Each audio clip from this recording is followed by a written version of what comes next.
Welcome to the Hub. We are live from ISE 2023 in Barcelona.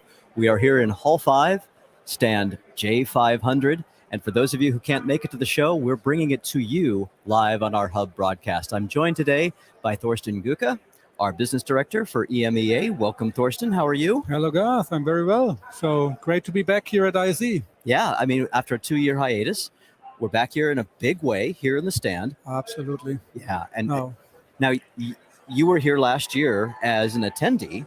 Exactly. How does it feel? I mean, just the difference from last year to this year.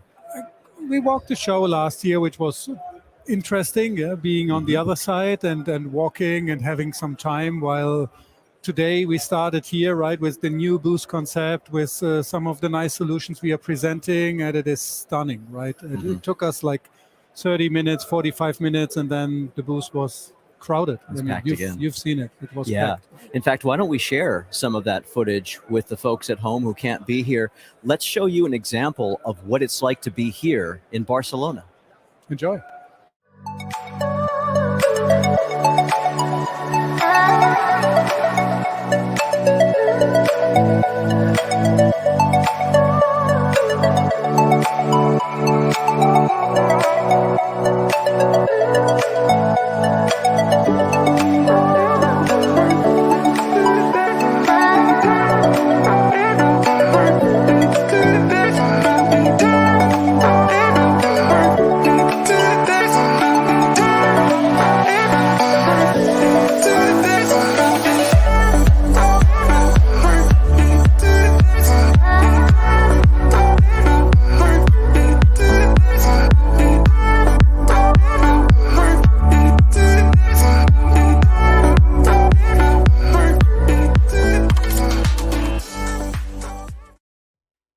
I'm fairly certain I saw you talking to about 3 or 4 different people across those shots. You have been packed all day long.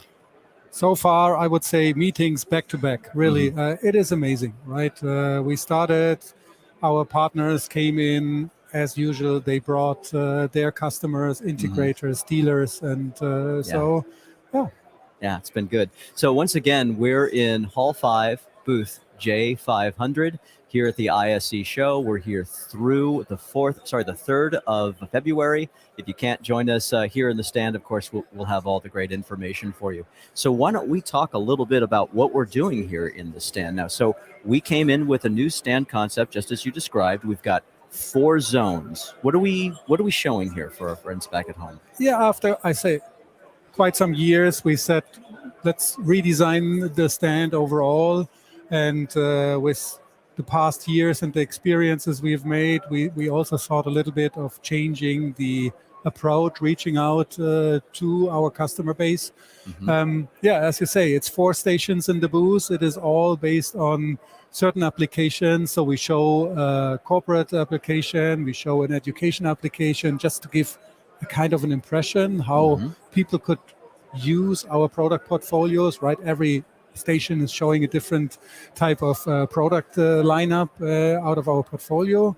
The 3rd station is our hospitality and I would say entertainment station based on OmniStream, where we have a new release.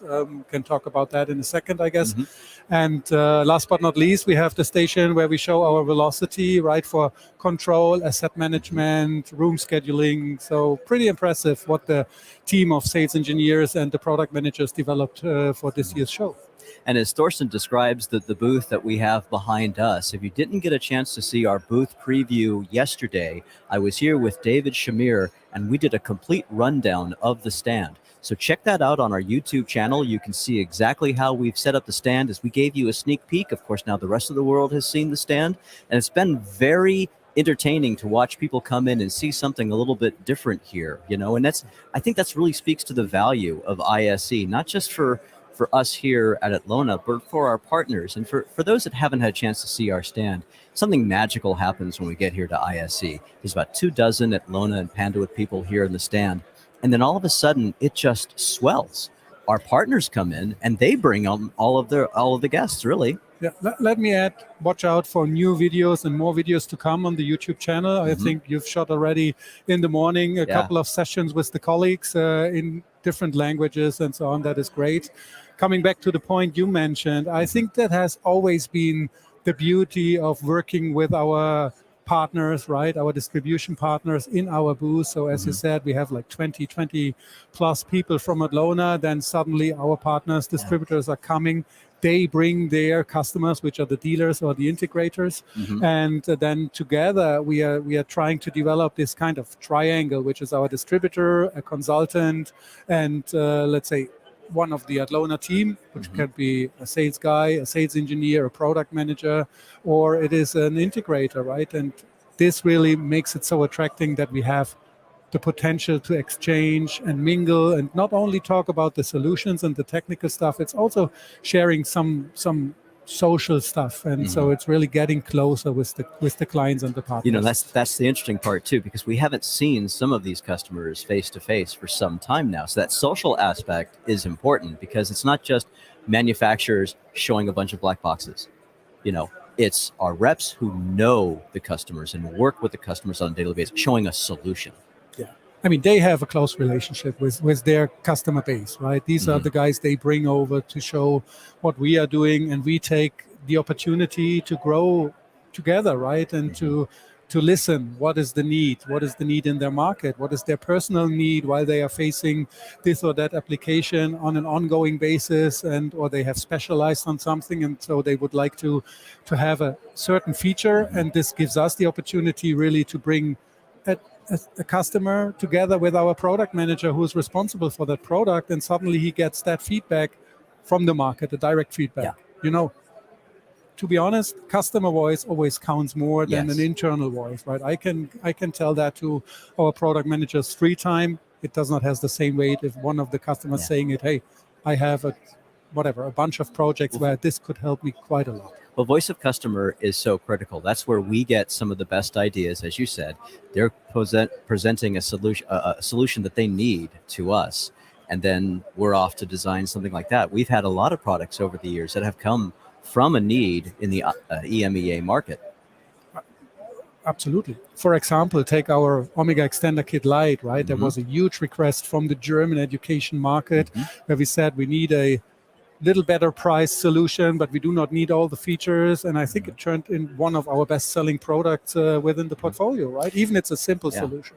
I think also the MH21, when we showed that a few years back, it was like, wouldn't it be great if it also powered the USB connection, right? Because we thought there was going to be a price sensitivity in doing that, but they're like, no, we need to be able to power that USB. It's funny that you say that, because I think within all the conversations I've had today, 8 out of 10 were also then pointing to the MH21 with the powering, and everyone is really happy because it's consistent, right? Yeah. I mean, our portfolio, I think, is the strongest portfolio in the market with transmitters, receivers, switching transmitters, switching receivers, supporting USB, bringing in the USB-C connectivity with AV, USB data, and last but not least, the powering option, right? It is like the MH21 CP. It's a 60-watt powering option, so you can easily charge your connected device. That's really kind of the neat thing about the Omega line. As you mentioned, it's growing. We keep adding to it all around that ability to switch and distribute these newer type of signals that we're seeing. USB has just gone crazy, USB-C as well.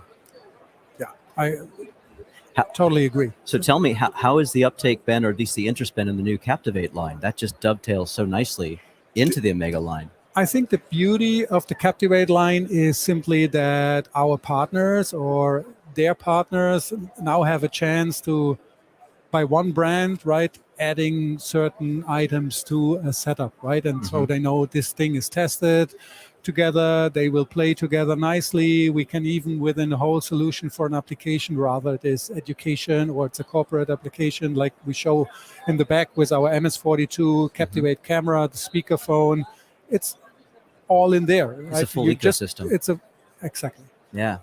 So here we are in at the beginning of 2023 here at ISE. So as you look out across the year that's in front of you, what's your strategy? What are your plans as you continue to grow EMEA?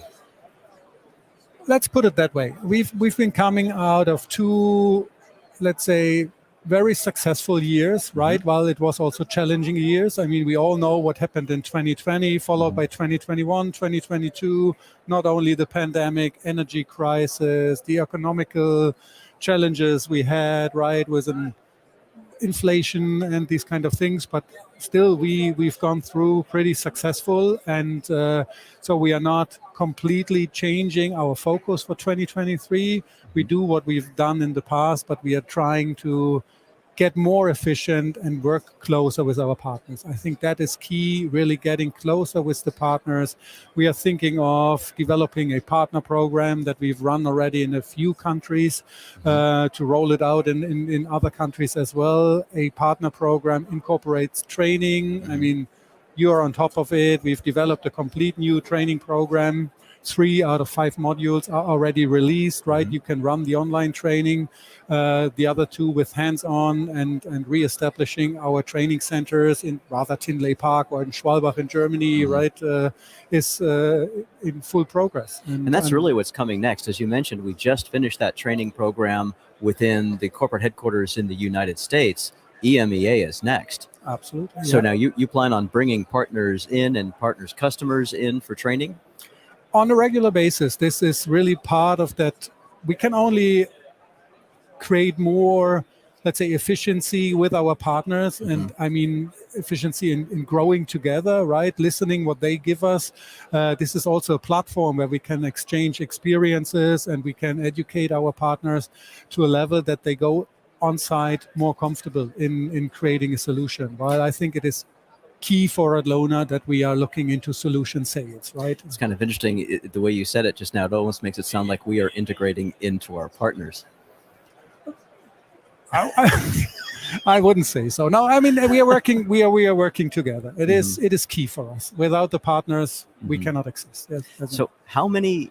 You oversee the entire EMEA territory. How many countries is that you're overseeing? More than 50. Wow. Right. And that's, it's a challenging part. It's an interesting part, and it's an exciting part on a day-to-day basis, right? You have 50 countries plus 50 countries, languages, cultures, right? Different mentality sets. It is, but it's nice, right? This keeps you engaged and on track. Give us a sense of when you look over the territories and where you're planning to assist the different territories. Are there different applications, different needs, different Yeah, definitely. I mean, you can see definitely if we pick Central Europe, our focus is clearly corporate and education, right? Which can be rather K-12 or it can also be higher education, depends. But let's pick the Middle East, Saudi Arabia, for example. We see a big boost going towards the touristic applications. They are building hotels. So it is entertainment, hospitality applications where Adlona is pulled in to offer certain solutions. And again, this is what we are picking up here in our booth and the concept. If you see the entertainment and hospitality area where we showed the latest release of OmniStream, it's clearly going into that, right? Building a hotel's event venue, for example. I'm getting a kick out of the background here. We were seeing more and more people coming into the stand as we're beginning to get ready to host a happy hour this afternoon, today, tomorrow, and the next day. So I'm watching the booth gather a little more traffic. But our partners bringing in, their partners and their projects and that sort of thing. What are some of the, you mentioned in the Middle East, you're seeing hospitality being a big focus. Are there other standout opportunities that you see, or maybe even projects that you've been working on recently in the EMEA market? Oh, yes. I would say if you pick some nice projects in the Nordics, right? We have done some higher education, universities. There is a business school in the Nordics, which I would say is carrying our largest AV over IP installation within Europe, right? They have like over 350 endpoints in just one school, with the potential to extend that. But also the same partner is using our AV over IP solutions to run kind of control room applications. And while we just certainly signed a nice agreement for K-12 education installations for classrooms in the south of Germany.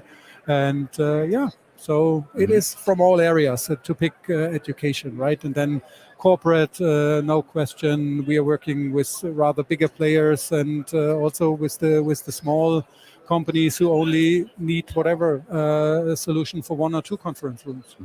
And we were talking the other day about a program in Germany that I thought was kind of interesting. It was a digitization program.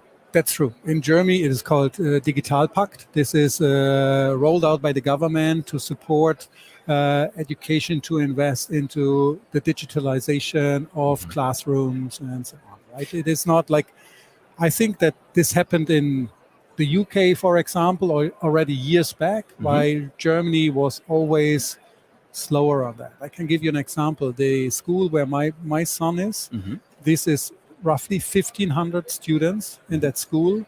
And the physics teacher is the guy who's responsible for the IT and the AV systems part-time, because he also is teaching physics. And this is simply, so there is a change in the market currently with external companies and let's say third-party service providers. So that's kind of an interesting extension, because as we're seeing that in education, of course, that is going to extend into the business and marketplace, and the integration ever so more of AV and IT coming together. What has been your experience with that ongoing merger of the IT and AV professional? Are you seeing them become one organization across the EMEA or in some of your markets, or is it still treated as two separate disciplines? No, not at all. I think we are just in the middle of it, right? And there's lots to expect in the future. But we see in every market, no matter if it's Germany or if it's in UAE or so, that bigger IT players are acquiring AV integrators and looking into this, addressing this as well. And I think this is going to continue. This is on the integrator side, right? While look into our portfolio, right? It is more and more becoming an IT-related product portfolio, right? There's not a single product without a network port and a GUI which you can read over a web browser to do rather the configuration, control it, or whatever it is. Yeah, and that's an interesting jumping off point. You mentioned OmniStream earlier and the new features that are behind us here in OmniStream 2.0. You mentioned also hospitality in Saudi Arabia. There are other applications certainly for AV over IP outside of that. What are some of the things that you're seeing some nibbles or some interest in here at the show? Maybe some of the conversations that you've been having. Interestingly, I think coming back to education again, we still see the demand that clients, even end users from universities. I had a conversation earlier today. They are looking into a classical, I would say, HD-based related application in the classroom, while they then open up these classrooms or the bigger auditoriums with overflow rooms throughout one floor to another within a building or throughout the whole campus with AV over IP. And in that case, they use AV over IP as a kind of a virtual matrix, just to provide the signals wherever they need it. Now, changing gears just a little bit, you talked about the 50 countries that you oversee. I have to say, a little bit of bragging for you. You have a very dynamic sales team. You have individuals that handle large territories. You've got the Nordics very nicely covered now. Victor is there. You've got Kai handling the DACH region. You know, he's a rock star in that area. You've just brought on Marco in Italy. Italy, Malta, and Spain. Exactly. So now you've got the Iberian Peninsula beginning to get covered. What's next? You missed Alex, who's covering the UK and Ireland. Of course. What's next? We are currently looking for a new candidate to cover Germany, South, and Austria, because this is one of our strongest markets, the DACH region, right? So there we need some backup, and we are looking for a trainer to fulfill the training role in EMEA, right? While he should be based out of the Frankfurt area with our training center sitting there. But, right, this is not only based in Frankfurt. He needs to travel within that 50 countries, support our partners with trainings, with sessions, presentations. And so these are the next two major steps. We open positions. So we are currently looking for these roles. And let's see. Yeah. More to come. I'm going to put you on the spot one more time. As you look out beyond 2023 and you start looking into the horizon 3 to 5 years from now, what kind of applications are you expecting to see more and more of? And maybe it's back to the regional question, what regions will experience what types of growth and what type of projects? What's next in your area, do you think? Interesting question, right? And difficult to answer. I mean, if I could read the crystal ball, I would potentially not work for Adlona anymore. We would know exactly what to produce. Exactly. I'm just wondering what kind of hints you're getting from the various markets. I think we talked about the digitalization a little bit in rather education, but also in corporate, right? This is still ongoing. I think this project, call it a project, right, is not only in 2023, maybe also in 2024. We need to get into the hybrid mode for people who work from home, who work in the company, who are with customers, clients on site. This is one topic. Then we picked the Saudi Arabia example earlier, right? So I think they are investing into the tourism, so building hotels. So we are back in the entertainment. And there will be so many things with all the other bigger players in the market. Let's see what a Zoom, a Microsoft, and so on will come up with, and what this will open up in terms of business opportunities for us as the signal providers, right? I mean, look into our portfolio. If you think about a classical Teams room or a conference room, a company is focusing on Zoom, right?